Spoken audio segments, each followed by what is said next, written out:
അവരന്ന് തന്നെ മുന്നറിയിപ്പ് നൽകിയ ഒരു വിഭാഗം. ആ വിഭാഗത്തെയാണ് ഇന്ന് നമ്മൾ കൂടുതൽ ആളുകൾക്ക് പറഞ്ഞു കൊടുക്കേണ്ടത്. മുജാഹിദിനും ജമാഅത്തിനും ഒക്കെ പറയണം.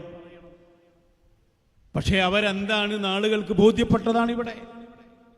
മാത്രമല്ല, അവരുടെ ഫിത്നയേക്കാൾ എത്രയോ വലിയ ഫിത്ന ഇന്ന് ഔലിയാക്കളുടെ കാര്യത്തിലും സുന്നത്ത് ജമാഅത്തിന്റെ വിഷയത്തിലും ഈ പറയുന്ന അന്ന് സുന്നത്ത് ജമാഅത്തിൽ ഇ.കെ. ഉസ്താദിന്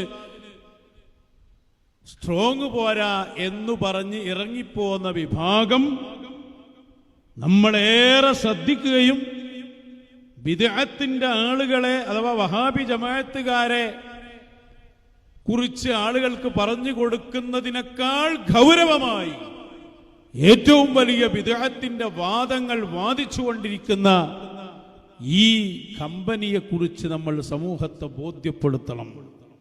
കാരണം അതിലാണ് ആളുകൾ പെട്ടുപോകാനുള്ള സാധ്യത. ആ സാധ്യത മുന്നിൽ കണ്ടുകൊണ്ടാണ് ഇ.കെ. ഉസ്താദ് അന്ന് പറഞ്ഞു വെച്ചത്.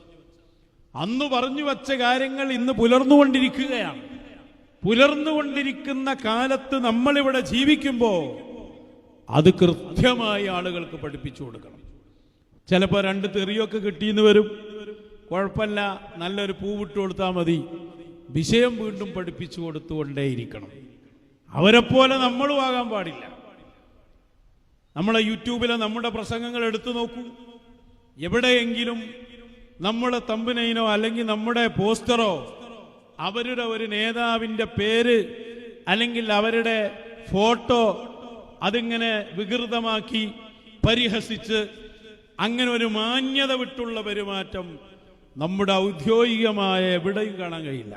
സോഷ്യൽ മീഡിയയിലെ പലരും ഉണ്ടാവും, അതൊന്നും നമുക്ക് ഏറ്റെടുക്കാൻ കഴിയില്ല. നമ്മളത് പ്രചരിപ്പിക്കേണ്ടവരല്ല. ആളുകൾ ഇത് വിലയിരുത്തുന്നുണ്ട്.